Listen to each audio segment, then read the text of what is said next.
Dev na Estrada, o seu podcast sobre desenvolvimento. Dev na Estrada. Toda sexta um novo episódio sobre tecnologias e entrevistas, tudo com muito humor e alegria.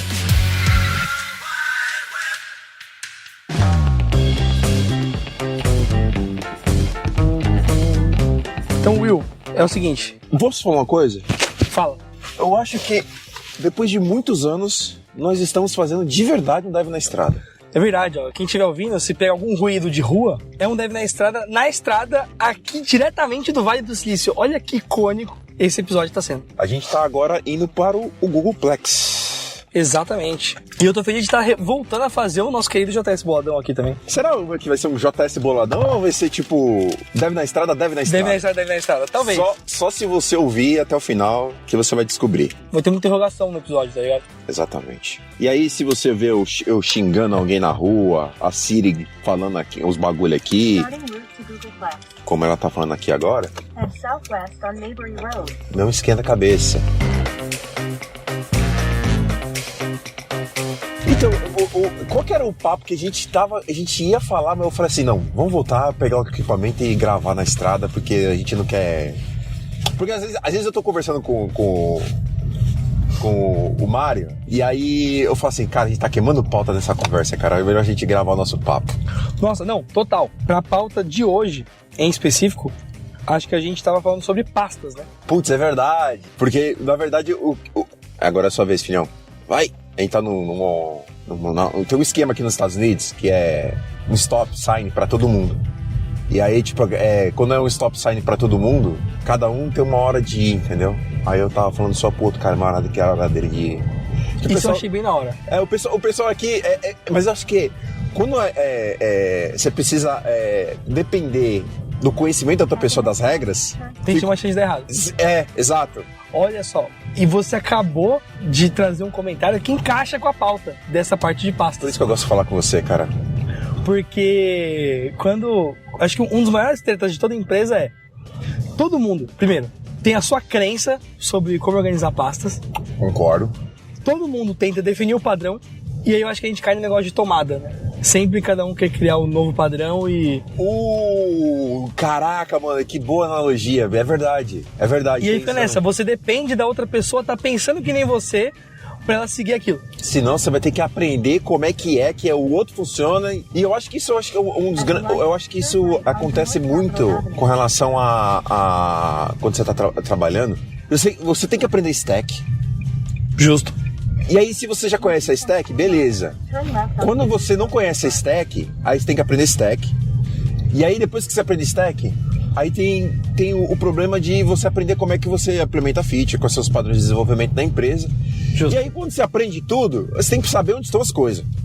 Entendeu? Por exemplo, você tá na tua casa, você sabe onde tá o garfo, você sabe onde tá a faca, onde tá o copo. Eu que tô te visitando, eu não sabia nem onde tá a pasta de dente. Exatamente. O problema é que eu tinha acabado de mudar, nem eu sabia, só minha esposa. Porque ela que implementou o padrão. Aí eu tive que chegar para ela e falar, onde estão as coisas aqui? Ela teve que... Aí, o que acontece? Aí quando eu aprendo, aí eu vou pro outro lugar, no outro lugar tem outro lugar. Aí eu vou ter que aprender de novo. E eu acho que é a mesma coisa quando você tá trabalhando. O que eu queria dizer com tudo isso? Esse é um primeiro problema. Cada um arruma a sua casa de uma forma diferente. Justo. O problema é as pessoas que arrumam a casa e elas têm padrões diferentes de arrumação de casa. Uma coisa é você colocar os talheres na cozinha. Outra coisa é você colocar o garfo na cozinha, a faca... Você vai entender por que eu tô falando isso. A faca no banheiro e o garfo no quarto. Ah, não, porque o garfo é uma coisa, a colher é outra coisa, mas são todos talheres. Perfeito. E aqui você traz o ponto que era um dos lances que eu tava querendo trazer também, que é... Acho que antes de se preocupar em estrutura de pastas, você tem que se preocupar em o que é o que do seu projeto. Exatamente. Você tem que dar nome às coisas. Porque no final, né, quando a gente tá programando, a gente fala muito de dar nome pra variável e tal. Mas pra mim, é mais difícil definir o nome dos grupos do que o nome de variável. Eu acho que é identificar os padrões do seu projeto, que eu acho que é difícil, né? Por exemplo, tem uma coisa que eu vejo muita pessoa, muitos projetos fazendo, que é, por exemplo, todas as rotas ficam na pasta routes. Todos os models ficam na pasta models. Todos os os views ficam na pasta views. Todos os controllers na pasta dos controllers. É uma forma de organização, né? Justo. E tem um outro que é baseado em features. Então, por exemplo, tudo que como eu posso dizer, tudo que faz parte da feature chat fica dentro dessa pasta. Tudo que faz parte da sidebar fica nessa pasta. Tudo que é rating fica nessa pasta. Então, é uma outra forma.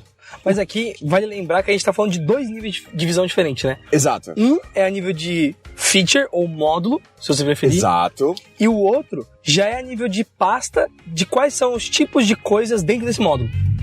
Aí é que tá. O meu ranço com relação à estrutura de pasta que a gente tem hoje no projeto que eu trabalho é que eles fazem de uma forma, da forma model, que é model fica model, que é view, que é view, que é controller fica controller, sem levar em consideração que essas coisas, elas existem num contexto de features. E tudo que a gente faz, primeiro é um A/B test, depois que a gente faz o A/B test, que a gente faz a productization, e aí sim ela vai viver num lugar onde que ela não vai ser mais deletada. Justo. Ou seja, quando eu vou criar uma feature, eu vou criar uma feature nova, por exemplo, eu vou fazer um botão de like. Beleza. Só que o botão de like, ela vai ter eu tô deixando a feature um pouco mais complexa só pra ela caber no meu exemplo. Ela vai ter um model, vai ter um view, vai ter uma controller, vai ter um route, vai ter um adapter. Pra você que tá ouvindo, esse nome não tá claro, eu vou tentar dar uma ajuda pra galera conseguir associar. Muito obrigado. Então pensa assim, ó, o Will quer fazer o botão de like. Então a gente usa a parte da UI, a parte da view, que é a parte da descrição da interface. Isso. Quando ele clicar nessa view, ele vai disparar um evento. Exato. Esse evento vai ter o handler desse evento, o capturador dele. Exato. Esse capturador, a gente pode convencionar aqui que ele é o controller. Pode ser. Porque no front-end a gente chama ele de handler, mas no back-end, quem recebe a chamada HTTP é o controller. Exato. Então a gente tem esses 2 pontos aqui. A parte do model vai ser quando a gente começa a trazer esse dado puro do usuário para dentro do nosso domínio. Então você transforma esse dado com os metadados que você precisa para dizer que, ó, esse é um like de fulano para Beltrano. Exato. Ou esse é um like de fulano para esse filme, algo do gênero assim. Isso. Então aqui a gente definiu essas 3 coisas que eu acho que é importante, porque muita gente que eu converso se perde e não consegue definir o que é um model. Porque a pessoa se perde nessa definição do, não, porque aqui é model, view, whatever, model, levels. A galera gosta mais de falar da sigla do que de entender o que é cada pedaço. Eu já sou da linha de tentar entender cada pedaço. Exato, porque aí quando você vai falar de MVVM, MVC, MVP, você não precisa ficar... Você já tem o hook certo, né? Do que a pessoa tá falando. Eu concordo 100%. E o que acontece hoje, voltando ao que eu tava falando, no projeto que eu trabalho, que é o meu ranço, e eu acho que o ranço de quase todo desenvolvedor de onde eu trabalho, pra você ver que não é porque eu trabalho numa Big Tech todo mundo é perfeito. É que, por exemplo, o slice da aplicação, ela é feita em silos, entendeu? Certo. Aí vou fazer assim, eu tenho um silo do model. Aí todas as features tem que colocar um arquivo lá dentro. Aí tem um silo do view. Aí todas as features vão lá, tem que colocar um file, um arquivo lá. O problema é que quando você quer... você está rodando o A/B test. E o problema é que quando você quer tirar essas coisas de lá, fica difícil. Porque você tem que ir caçando um arquivo no projeto inteiro. Quando o que eu acho que é certo, né? E que eu tenho algumas pessoas também que têm essa mesma visão, é que você tem que criar a sua estrutura de pasta de tal forma que ela seja fácil de deletar. Olha, essa é a heurística que você tem que ter em mente quando você cria a sua estrutura de pasta. Principalmente quando você está trabalhando como teste AB. E eu vou trazer um contraponto agora. Eu concordo com você, mas eu vou não ir pela heurística da facilidade de remover, eu vou pela heurística de facilidade de replicar sem saber a regra. No cenário que eu trabalho hoje, com microserviço e tudo mais, todo microserviço, cara, eu tô falando de mais de centenas. Não vou jogar um número aqui pra ninguém ficar me cobrando depois, mas mais de centenas. Todos eles são iguais. Quando eu digo igual, convencionou-se que cada serviço tem uma responsabilidade única. Então é quase como se cada microserviço vai ter o seu papel do like ali. Mas agora talvez eu vá pro seu ponto sem perceber. Mas o ponto é, todo microserviço que você abrir é igual. Então ele sempre vai ter a pasta controllers, a pasta model, a pasta diplomat.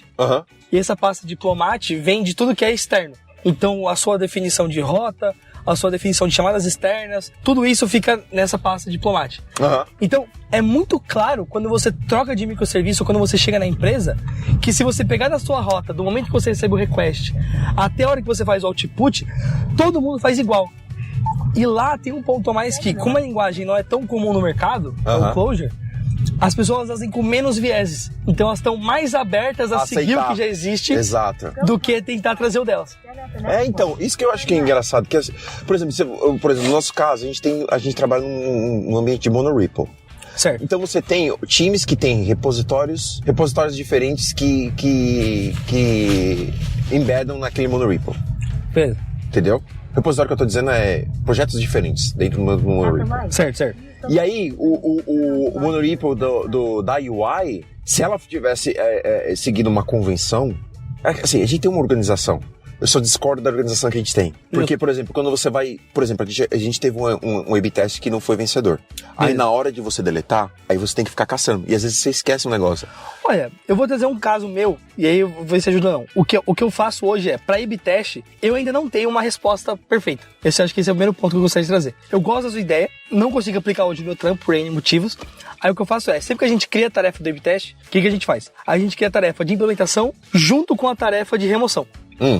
Na tarefa de remoção, assim que eu mergeio o start do A/B teste, eu já coloco o link do pull request que eu abri. Então, entendi. Qualquer pessoa do time pode só clicar naquele PR e tentar dar um revert nele. Mas aí que tá o problema. Que é uma coisa que acontece muito com a gente, é que, por exemplo, toda vez que a gente tá fazendo um teste AB, a gente descobre uma coisa que precisa ser melhorada, a gente dá uma melhorada. E aí aquela coisa que a gente melhorou vira padrão. E aí se você for fazer um revert por isso, aí você tá revertendo uma melhoria. Eu sei que o certo seria você criar um outro pull request só com aquela parte. Só que o que é ideal não é o que acontece no dia a dia. Não, isso é um ponto pra trazer pra todo mundo aqui. Essa é a verdade. O que eu acho que, por exemplo, o que aconteceu nessa feature, que a gente tinha um padrão que não usava hooks. Aí, só pra quem tá ouvindo a gente, eu trabalho com TV. E a nossa TV não é web. Só que a gente tem um negócio chamado React Gibbon, que é uma implementação de React Render que ajuda a gente a renderizar pra TV. É uma implementação proprietária, é claro. E já que a gente tem isso, a gente pode usar o ecossistema do React para o que a gente quer. Mas o problema é que quando o React lança alguma coisa nova, a gente tem que replicar. Então a gente não tinha hooks. Entendeu? Agora a gente tem. E aí o que acontece é que eu fui o primeiro, o primeiro time a ter o hooks no momento que a gente começou a fazer a feature. Então eu falei, então já que é uma feature nova, então eu vou encarar ela como greenfield e eu vou usar hooks. Então o meu time, na época que a gente começou a implementar o hooks, a gente implementou alguns padrões novos dentro do Codebase. Entendi. E esses padrões foram replicados. Do tipo, por exemplo, eu sou fã de carteirinha de MVP. Então, Model View Presentation, pra quem não tá familiarizado com... Não é o conceito de lançar um produto mínimo viável. Exato, por isso que eu falei. Aí o que acontece? Quando eu tô trabalhando com MVP, eu quero ter zero lógica na minha view. Zero. Assim, essa é o mundo perfeito, mas não é o que acontece. Justo. Então, por exemplo, a lógica de que a gente tem um protocolo, né? Que o server manda pra gente todas as actions que são possíveis naquela página e os payloads dessas actions. Então, o que ajuda bastante a tirar lógica da UI. Então, o meu trabalho é só extrair isso e criar de uma forma que eu tenha os handlers já prontos para minha UI só chamar. Então, o que eu faço? Eu extraio todas as strings, eu crio um hooks chamado useContent, que extrai o payload de strings e interpola com os dados dinâmicos que vem do servidor. E aí o meu view só tem as strings já para colocar no lugar certo. Entendeu? E eu tenho um outro hook chamado useHandler, que extrai as actions e as payloads que vem do servidor, que o servidor fala pra você, ó, essa página tem essas actions e esses payloads. Quando você clica, ele já vai falar qual que são os payloads que a gente tem. Esse é o protocolo que a gente usa. Justo. Então eu já só extraio e crio as funções e eu devolvo pra view as funções já tudo prontinha, que só pra chamar. Perfeito. Então tem essas duas. Antigamente isso era feito por high order function. Entendeu? Então a gente introduz esse novo padrão. E o que acontece? Aí quando eu vou usar o padrão, eu criei esse novo padrão nessa feature. O problema é que o meu A/B test perdeu. Entendeu? Ah, e você não tinha documentado isso? Não. Então a gente extraiu o padrão e o padrão está espalhado no codebase. Mas o padrão vai ficar. A feature não. Então se eu tivesse um lugar, um single point, que toda a minha feature ficava dentro dessa pasta e aí quando o A/B test perde, eu só preciso remover aquela pasta, seria muito bom. Eu tô falando isso, a ideia não é minha.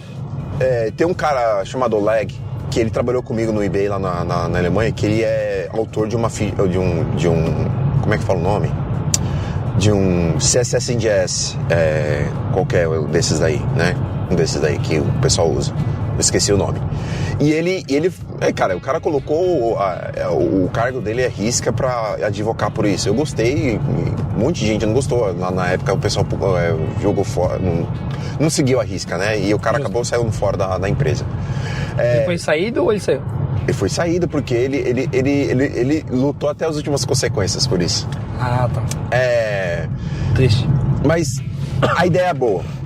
Aí eu, por exemplo, quando eu faço meus projetinhos de fora, eu comecei a seguir os padrões que ele advocava. E, cara, é muito bom. E no final, sabe o Eduardo? Matos? Não, é um Eduardo que ele era do WordPress. Ele tá lá trabalhando na Netflix também. Eduardo Rabelo? Não. Não, é Ludwig, sei lá. Bom, enfim. Ele é brasileiro, só que o sobrenome dele é Fancy. O que acontece? Ele já fez algumas coisas. Esse cara é uma máquina. Ele fez alguns, por exemplo, a gente tinha, para fazer rota, a gente tinha que entrar em 4 ou 5 diferentes pastas e colocar um entry point para fazer amarrar a rota ao componente que vai ser renderizado. Certo. Entendeu? Lembrando que é complexo assim porque não tá rodando no browser. Entendeu? Tá rodando na televisão. Então a gente não tem URL, não tem nada. E ele fez um esquema que, por exemplo, você cria uma função. Essa função que você cria em build time, quando você vai fazer o build, ele vai rodar essa função, vai interpretar essa função e vai fazer um explode dela de fazer esse hookup onde precisa ser feito. Você só, dentro da sua pasta, você cria uma função, você descreve a sua rota nessa função e ele faz todo o resto. Pô, muito massa. A minha ideia é... Sabe o que isso é legal? A gente fala muito de A/B test, né? Mas eu tô passando por um problema exatamente parecido com esses de como que eu faço pra desligar uma feature caso dê problema. Você tá entendendo? Então, você pode fazer um critério, um critério de inclusão ser um A/B test ou uma feature flag, um kill switch. Caraca, legal. A gente tem esse esquema na TV, que a gente tem, que a gente chama de inclusion rule. E inclusion rule é uma regra que vai te trazer true ou false. E ela tem várias formas de você criar. Você pode criar um inclusion rule baseado em regra de inclusão. Para de tentar falar inglês. Tudo bem. É que às vezes foge a palavra. É uma regra de inclusão que ela é baseada em feature. Por exemplo, se a televisão ela tem um pointer controller, que é aquele controle que é tipo funciona como um mouse. Sim. Aí você inclui essa. Se a televisão ou se o device ela tem mais memória, você pode incluir esse negócio. Se a pessoa está nesse A/B test, você inclui essa feature. Entendi. Se você está nessa língua, se você está usando PTBR, você inclui essa feature, entendeu? Entendi. Então, e você pode fazer, e isso é uma função que roda em build time, em startup time. que é quando você vai fazer startup da aplicação, ela já faz o pre-cache de todas essas inclusion rules. E aí na hora você vai ser uma flag, true ou false, e ele vai incluir ou não. Então se você faz tudo isso e você tem esse bagulho que o Eduardo fez, que é uma função que ela vai rodar em build time e ela vai fazer o explode dessas vários pontos de inclusão para você amarrar a sua feature na sua aplicação, você só precisa ter no final ter um folder. Esse seu folder segue um contrato de exportação. Exatamente, entendeu? Essa é a minha visão do perfeito. E quando você tem essa função que vai fazer a explosão desse seu contrato na sua aplicação, você já tem um seu adapter pronto. Cara. E aí dentro você faz o que você quiser. Se você quiser gerar o MVC, você pode ter um MVC. Você pode ter o que você quiser. Exato, entendeu? Tanto faz, aí porque pra cada feature você define como vai ser o quê. E aí, se a sua aplicação tem dado global de algum jeito, e aí, de novo, né? Se alguém vier, mas dado global. Não, toda aplicação tem algum dado que você precisa pegar em todo canto. Exatamente, porque, por exemplo, aí você tem o contrato. Você tem os dados da sua feature, mas a sua feature, ela não é self-sufficient. Se você tem isso no seu code base, fica muito mais fácil de você ter micro front-end. E quando eu falo de micro front-end, eu sou contra micro front-end, cada um tem o seu próprio stack. Eu sou contra também.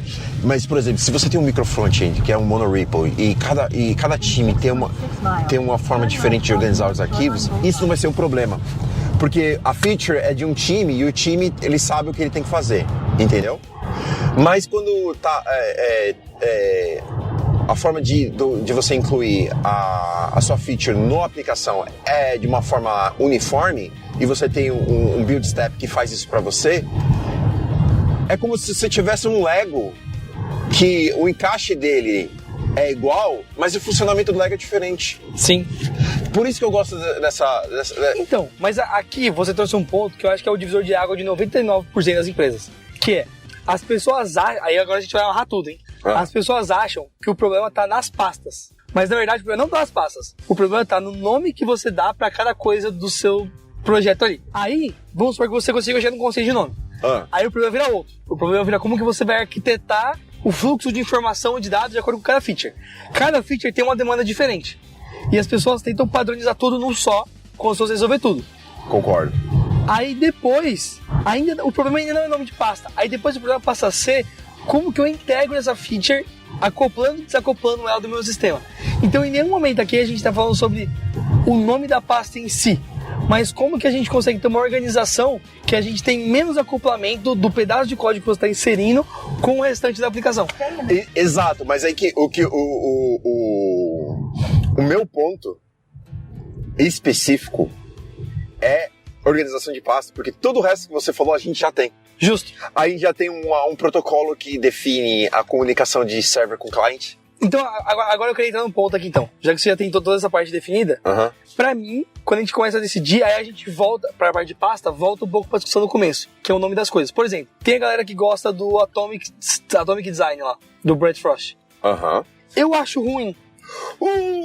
Temos uma divergência. Vamos lá. Por quê? Temos uma divergência. Porque Vamos lá. ele Agora, traz... eu quero saber o seu ponto de vista. Porque, cara, ele traz uns nomes de física pra você pensar em front-end. Você tem que decorar a ordem do quark e do neutro e do não sei o que pra você saber qual pedaço que é. Quando eu penso em UI, eu gosto de nomes que estão próximos de interface. Então, por exemplo, eu gosto muito mais da abordagem de design system que a gente vê muita empresa fazendo. Então, a gente tem a parte dos tokens. Que o Brad Frost é o cara que criou o design system. Sim. Baseado no Atomic Design. Sim, só que... Continua. Beleza, mas assim, vamos lá. Dele eu gosto da parte dos tokens. Então os tokens é a parte mais reusável, mínima de interface e contrato com o designer que você tem na empresa. Eu tenho uma definição diferente para token. E quando eu falo token, eu falo de cor, tipografia, ícone, breakpoints e resoluções. Isso, pra mim, eu tenho uma resolução um pouco mais ampla que eu acho que você vai concordar comigo. Manda aí. Token é tudo aquilo que não tem como ser standalone. A cor, ela não é standalone, porque ela precisa de algum lugar para ela aplicar a cor. Boa. Tamanho de fonte, ela não é standalone. Ele precisa ter algum lugar implementando. Tipografia é standalone. Que é tipografia e implementação da fonte. Que é a fonte com tamanho, com peso, a tipografia. Mas o tamanho da fonte, não. Entendeu? Então tudo que não é standalone, que eu posso falar, standalone tem um significado em português e um significado em inglês. Não rola sozinho. Exato, que não consegue existir por si só. Isso é token. Justo. Atom é aglomerado de tokens. Quando você aglomera tokens, só que não existem relacionamento fora desse agrupamento, isso é o átomo. Beleza, agora eu seguro no átomo aí. Tá bom, vai. Dado o senso comum, eu gosto de chamar o que ele chama de átomo de pura e simplesmente componente primitivo. Tudo bem. E assim, e tudo bem. Eu não tô sendo o caga-regra de contra o coisa aqui. Mas, tipo, chamando de componente primitivo, você restringe o nome, e o nome componente me remete mais ao que a gente dita como interface. Então, é a implementação de tipografia, é a implementação de botão, é a implementação de text input e outras coisas. Concordo com você. Mas sabe qual que é o problema disso? Manda. Você tem componentes que são simples e tem componentes que são complexos. Boa. Quando você usa uma palavra que ela tem um significado um pouco mais abrangente no ambiente de desenvolvimento, o problema é a semântica. Onde você traça a linha do que é um componente em uma taxonomia, e qual que é a linha que você traça do que é um componente na taxonomia de design system. Boa. Porque aí fica difícil o mapping. Aí eu acho que vira um problema de governança. Concordo, mas isso ajuda. Nossa, tô gostando muito desse papo. Isso ajuda a resolver a forma como o Brad Frost ele nomeou as coisas, ajuda a desacoplar. Porque o nome vem de uma taxonomia diferente. Então ele tá pegando axiomas de uma taxonomia diferente e tá emprestando pro novo domínio, entendeu? Entendi. E aí, por ser um novo domínio, eu sei que ainda existe uma confusão de taxonomia, porque é de um domínio diferente, que é um domínio de biologia. Concorda? Certo. Mas assim, o domínio que ele pegou emprestado, existe alguma correlação. Do tipo, o átomo, ele aí você vai chegar onde eu tô falando, de token e átomo. O átomo, ele é composto de coisas que raramente subsiste sozinho na natureza. Justo. Entendeu? Prótons, nêutrons, eles não existem facilmente na natureza por si só. Justo. Entendeu? Eles se agrupam para criar um átomo. Entendeu? Então, mas agora, vamos lá. Eu entendi o seu ponto. Mas, quando eu jogo o problema, eu tenho o componente de carrossel. Uhum. Ele é um átomo. Ele já não é um átomo, porque ele já é uma molécula. Porque é o seguinte, um átomo, essa é a minha interpretação. Beleza. Um átomo, ele é um agrupamento de tokens, que são coisas que não subsistem por si só. E eles não têm correlação. Quando você tem átomo que se junta com outros átomos, você tem uma ligação entre os átomos, concorda? Na biologia? Justo. Então, na química, a gente tá falando de química ou biologia, whatever. Eu sou de exatas, dependendo não sou de biológicas. do quanto você der zoom e do ponto de vista é biologia ou é química. Exato. Ou seja, você tem uma conexão entre dois átomos. Ou seja, voltando para o nosso mundo, quando você tem um componente que ele tem uma conexão com outro componente, por exemplo, eu tenho um input field, que ele é um search, que ele tem um botão junto dele, ele já não é mais um átomo, ele já é uma molécula. Então, então vamos lá. O text field é o átomo para você. Sim. O text field com a validação é a molécula. Não, porque, vamos lá, se a validação, porque quando a gente está falando de design system ou pattern library, muitas das vezes a gente está falando de comportamento visual. Se o que você está falando é lógica visual, concordo com você. Se você está falando que é lógica de programação, de validação, aí a gente tá saindo do realm, pelo menos no meu ponto de vista. Justo. A gente tá saindo do mundo de design system para não. Vamos no princípio de que, tipo assim, a lib visual... Comportamento visual, sim. Concordo com você. Vamos assumir que assim, nada do que a gente tá falando inclui lógica. Beleza. Eu tô falando do agrupamento visual. Comportamento visual. Ele tem um qual estado de inválido. Pra mim, não sei se você conhece, mas tem uma lib chamada Headless UI. Não conheço. Onde ela é tipo o downshift do Candice Dots. Ou não posso ver pontos. Boa. Pensa que ele só implementa toda a lógica e as regras de acessibilidade que você precisa para fazer um autocomplete. Ou para você fazer um carrossel. Mas ele não implementa o carrossel. Ele precisa te dar todas as regras de estado. E aí você acopla esse estado no seu pedaço de interface e ele funciona. É isso. Então, qual que é o lance? Esquece da parte de loja aqui. O meu ponto vem nessa parte de agrupamento. Por quê? Por que eu falo aqui? Por que eu volto no ponto de governança? Pensando numa empresa igual que eu trabalho hoje. Tem mais de não sei quantos centenas de devs e tudo mais. Vai ter um time que ele vai ser dono do design system. E o design system para a empresa vai ser tratado como um produto. Tal como o conta, tal como o time... Geralmente é o time de design. Isso, mas é um time de design que vai ter engenharia junto também. Sim. Mas aí o ponto é...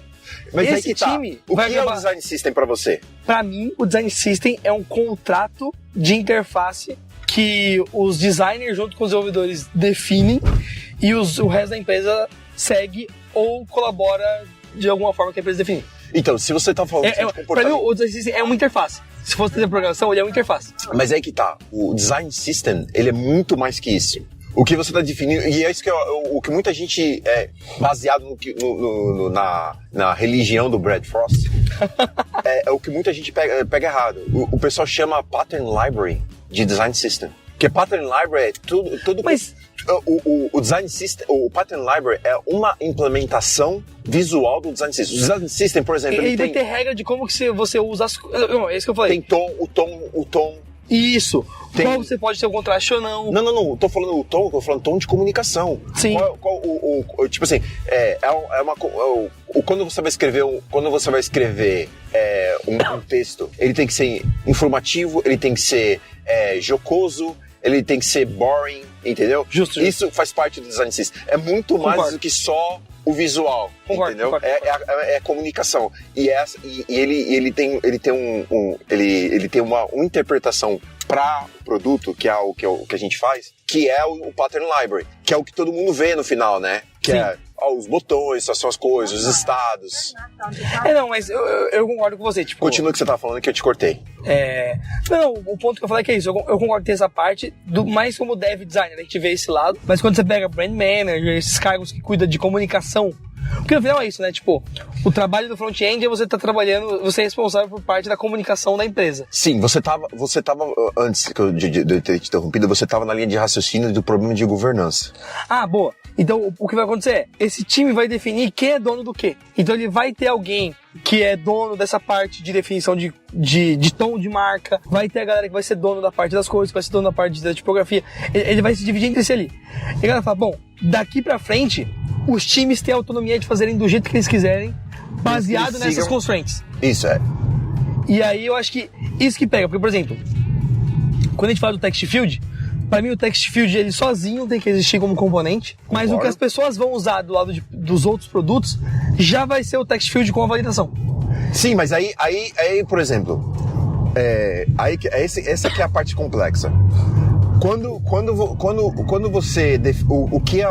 Mas eu acho que o que você está querendo dizer, eu acho que não é o problema do que é um átomo, do que é uma molécula. É do que é uma molécula, do que é um organismo. Justo. Porque uma molécula... Aí eu acho que é onde é difícil de traçar a linha. E que muita gente... Onde tem muita discussão. Porque um text field... Eu posso usar o text field em vários tipos de componentes diferentes. Sim. Ele é uma molécula que ele se encaixa com várias outras moléculas. Tipo carbono. Exato. Então tem, por exemplo, átomos que ela é mais fácil de fazer ligação, tipo carbono. Tem outras que é mais difícil de você fazer ligação. Tipo hidrogênio. Eu não sei, porque aí o meu conhecimento de química ela é muito limitado no momento. Quando fazia cursinho eu sabia mais. E o que acontece? O mesmo acontece no design system. Então você vai ter componentes que ele é mais, por exemplo, botão. Você consegue meter botão em tudo quanto é lugar. Justo. Mas, por exemplo, quando você tem você descreve uma molécula que ela é um search box, que na verdade é um text field com um botão, e ele tem uma relação porque, por exemplo, você só pode clicar no botão quando o texto estiver preenchido, você tem um estado de inválido, você tem um estado de desabilitado, você tem um estado de eu estou fazendo a pesquisa, então espera um pouquinho, você não pode fazer nada, entendeu? Então, quando isso é um organismo, isso pode ser uma molécula, mas quando você vai para uma fase de organismo, o quanto de coisa você tem que ter para você falar, não, agora é complexo o suficiente para ser um organismo? Aí é a pergunta de $1 milhão pro eu acho que essa é a dificuldade, entendeu? Então, aí beleza, então a gente chega nesse conceito aqui, então, acho que eu tenho uma tese. Quando ela se torna uma feature, aí é um organismo. E aí, amarrando de volta a minha proposta inicial, aí você consegue criar um folder e dá um nome dele. Exato. E aí você acopla tudo isso dentro desse folder, e aí você acopla a sua feature dentro da sua aplicação. E aí eu posso ir além agora? Vai. E aí, do mesmo jeito que a gente é forma de vida baseada em carbono, igual um cachorro, e cachorro e humano seriam pastas na sua teoria, você pode querer particionar os pedaços desses seres, e lá dentro você reflete a mesma estrutura externa internamente, porque por si só isso é um domínio. Exato. E isso é um bagulho que eu acho que a galera tem dificuldade de entender. Que o seu carrossel, ele é um domínio, tal como a parte da conta da empresa é um domínio, a parte de logout é um domínio. A diferença é o escopo desse domínio, onde um é o escopo de logout, tem segurança e tal, e o outro é o escopo do carrossel, do seu... Mas, por exemplo, pra Netflix, as swim lanes são tão importantes quanto, sei lá, velho, qualquer outra coisa, porque é o que deu a característica das pessoas navegarem. Então, tipo, acho que é isso que às vezes falta quando a galera vai discutir sobre programação. O pessoal quer definir que, tipo, porque front-end tem regra ou não tem regra. Não, mas você viu que em todo momento da nossa discussão eu basei só em um princípio, que é o princípio do... tá ali os carregadores. Deixa eu dar uma volta aqui. O princípio do Brad Frost. Que tanto você quanto eu, você concorda ou você não concorda, mas você acha que é útil de alguma forma. Sim. A ideia que ele deu de subdivisão. Eu posso ir além nesse ponto que eu trouxe do começo agora? Pode. Eu acho que o paralelo com as moléculas... conversar com você, cara. Eu acho que o paralelo das moléculas, ele dificulta pra quem não tem essa noção. Sim, mas é porque você precisa aprender as duas coisas junto. Mas eu concordo que, conforme a gente foi evoluindo, a discussão foi nivelada. Mas porque os dois tinham noção já do átomo, das moléculas e tal. Então, pessoal, é isso, ó. Esse episódio foi um JS Boladão ou Deve na Estrada? Deve na Estrada Boladão. JS Boladão na Estrada. JS Boladão na Estrada, perfeito. Então, ó, eu vou parando por aqui. Tô feliz que deu certo. Dá um tchauzinho, Will. Tchau.